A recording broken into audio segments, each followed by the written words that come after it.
A1 can win, but Bangladeshi সকল সমর্থক চাচ্ছেন এটা যাতে A1 এর একটি চিকেন ডিনার হয়। সামনে ইনশাআল্লাহ এখান চিকেন। থেকে কিন্তু অপেক্ষা করছেন, এখান থেকে ইনশাআল্লাহ। অ্যাকশন, ইনশাআল্লাহ চিকেন ডিনার, সেটাই এখানে বলতে হবে গাইস। আপনাদের সবার দোয়া এই মুহূর্তে কিন্তু পাইয়ে দিতে পারে একটি চিকেন ডিনার। এখান থেকে অবশ্যই প্লেয়াররা নিজেরা চাইবেন চিকেন ডিনারটা পেতে। সিনিস্টার অপেক্ষা করছেন এখান থেকে টপ বা অ্যাকশন কাউকেই এখনো পর্যন্ত সেভাবে কিন্তু স্পট করতে পারা সম্ভব হয়নি। অপেক্ষা করতে হবে। এখনো পর্যন্ত ৩টি ট্রিও বেঁচে আছেন এখান থেকে, না সরি এখান থেকে ৩টা ট্রিও না, এখনো পর্যন্ত রুখের ৪ জন প্লেয়ারই কিন্তু বেঁচে আছেন। অন্য সরি A1 এর ৪ জন প্লেয়ার বেঁচে আছেন। রুখের প্লেয়ার ৩ জন এবং ফ্যালকনের প্লেয়ার কিন্তু বেঁচে থাকছেন মাত্র ২ জন। হু উইল উইন দেখা যাক। এখান থেকে ৩ জন প্লেয়ার নিয়েই কিপা বস এগিয়ে যাচ্ছেন সামনে। পজিশনটি এখনো পর্যন্ত কিন্তু বিপজ্জনক। সামনে এখনো পর্যন্ত অ্যাকশন দেখছেন ওদিকে রাউডি ড্যামেজ রিসিভ করলেন, বাট কপাল ভালো শেষ মুহূর্তে পেছনে চলে যেতে পেরেছেন আবার। আবারও তারা পেছনের দিকে চলে যাচ্ছেন। রুক স্পোর্টস ৩টি প্লেয়ার এখন জাস্ট চুপচাপ ওয়েট করবেন। এখনো পর্যন্ত চুপচাপ তারা ওয়েট করছেন। টপের কারিটা এখান থেকে ফাটিয়ে দেওয়া হচ্ছে যাতে নেক্সট রোটেশনটা কোনোভাবে পসিবল না হয়। A1 টিএমটি ভালো স্পোর্টসের idea। শিবিরে দেখতেই পাচ্ছেন কত বেশি টেনশন এই মুহূর্তে চলছে। স্যানকে চিকেন মিস হয়েছে, মিরামারে চিকেন মিস হয়েছে এর আগে আরও একবার। দানে দানে ৩ দান, তৃতীয়বারে এসে নিশ্চয়ই চিকেনটা তারা বের করতে চাইবেন। ফ্যালকন ফোর্স, সিনিস্টার, হিটম্যান তাদের সাথে এখনো পর্যন্ত একটা ওপেনিং বের করতে চাইছেন, তবে রুক স্পোর্টস কোনোভাবে ফ্যালকনকে ফ্রি হ্যান্ডেডলি খেলতে দিচ্ছেন না। ডাবল সাইড থেকে প্রেশার আছে।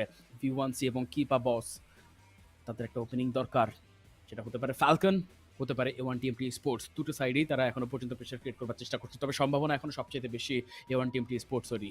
৪৪% চিকেন পাওয়ার সম্ভাবনা আছে। টপ তাকে নক করবার একটা চেষ্টা ছিল, বাট কিপা বস মিস করে ফেললেন। অবশ্যই আমরা ম্যান পাওয়ারের অ্যাডভান্টেজটা এখানে কিন্তু পেতে দেখছিলাম A1 কে, বাট এখন কিছুটা জোনের অ্যাডভান্টেজও কিন্তু তাদের দরকার। সামনে এখানে কিন্তু কিছুটা এগিয়ে আসতেই হবে সিনিস্টার। এবার কিন্তু একটু রিস্ক নেওয়ার সময় এসে গিয়েছে। অ্যাটলিস্ট একজন প্লেয়ারকেও যদি তারা সামনে পাঠিয়ে দেয়, বাকি ৩ জন এখানে কিন্তু আসলে থাকবেন সেখানে। সিনিস্টার তাকে এখানে কিন্তু প্রথমে স্পট করা যেতে পারে। ইয়াঙ্কি, ভিক তারা এখান থেকে আছেন। দুজন প্লেয়ার দুই দিক থেকে যদি ঘুরে যাওয়ার চেষ্টা করেন তাহলে দুটো দলের কাছ থেকে আক্রমণের সম্ভাবনা থাকবে এখনো পর্যন্ত। Already Sinister he is trying to deal some damage, but কপাল ভালো পেছনে লাস্ট মুহূর্তে সরে যেতে পেরেছেন কিপা বস এবং ইয়াঙ্কি দুজন এখানে কিন্তু আসলে থাকছেন, বাট এখনো পর্যন্ত ভিক তাকে কিন্তু ঠিকঠাক দেখা যাচ্ছে না। K9 তিনি কিন্তু চলে আসেন সিনিস্টারের পাশে, অ্যাঙ্গেলটি ভালো দেখে চেষ্টা চালাবেন এখান থেকে কিল পয়েন্ট নেওয়ার। অ্যাকশন সেখান থেকে আক্রমণ করছেন আরো একবার, বাট স্টিল এখানে কিন্তু রাউডি তিনি সুযোগটা এখান থেকে কিন্তু মিস করলেন। এখানে কিন্তু একটা নকের সম্ভাবনা ছিল, যদিও এখান থেকে প্লেয়ার লাস্ট মুহূর্তে বেশ অনেকটা পেছনে চলে যায়। নকআউট এখানে কিন্তু আর বের করা পসিবল হয়নি। রাউডি এখান থেকে কিন্তু আরো একবার তিনি কিন্তু পিক করে বাম সাইড দিয়ে দেখার চেষ্টা করছেন রুখের অন্য কোনো প্লেয়ার সামনে আছে কি না আদৌ। চিকেন ডিনারটা যদি আনতে হয় এইবার আরো একটু গর্জে উঠতে হবে বাংলাদেশি দলগুলো। বাংলাদেশি দলকে গর্জে উঠতে হবে। সুযোগ এসেছে আরও একটি বার। ৪৫% চিকেন ডিনার পাওয়ার সম্ভাবনা।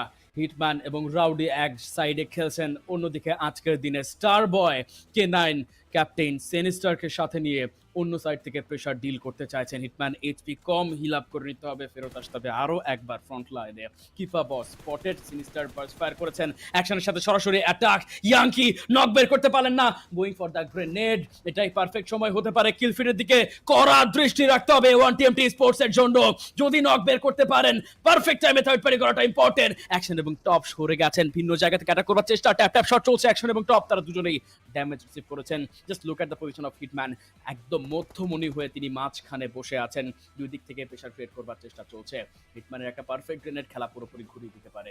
দূর থেকে রাউডির মিনি 14 এর ভরসার হাত, সেটাও দরকার। টপ ডাউন করে ফেলেছেন V1C কে। অ্যাকশন ব্যস্ত, হিটম্যান 1 ভার্সেস 1, চমৎকার knock. Hitman going for the finish. M249 আছে, পুরো ম্যাগাজিনটা ঢেলে দিতে হবে, বাট তার আগে গ্রেনেড ডিল করাটা ইম্পর্টেন্ট। দুঃখজনক ভাবে নক হয়ে গেলেন হিটম্যান, তাকেও ফিনিশ করে দেওয়ার চেষ্টা থাকবে। Final fight, it's a 3 versus 2। Revive করবার সুযোগ খুবই কম, রিভাইভ করতে দেবেন না নিশ্চয়ই। রাউডিও মিনি 14 গর্জে উঠেছে। কিপা বস ড্যামেজ রিসিভ করলেন, বাট নক করা যায়নি। Sinister going for the revival process. K9 side থেকে করবেন। কিপা বস মাথা উঁচু করে দাঁড়াতে পারছেন না। রাউডি ট্যাপ ট্যাপ শট কোনোভাবেই যাতে অ্যাটাক না করা যায় হিটম্যানের ওপরে, হিটম্যানকে যাতে ফুল প্রোটেকশন দেওয়া পসিবল হয়। রাউডি একদম ব্যাকলাইন থেকে সেটা এনশিওর করতে চাইছেন। K9 going for the grenade, perfect knock, perfect knock, what a grenade. এখন যাবে গ্রেনেড বারাজ। V1C তিনও ডাউন হতে পারেন, ব্যাক টু ব্যাক 3টি গ্রেনেড, নক করা যায়নি। Finally going for the knock, finally chicken dinner moment হতে পারে for the Bangladesh PMSL 2024 A.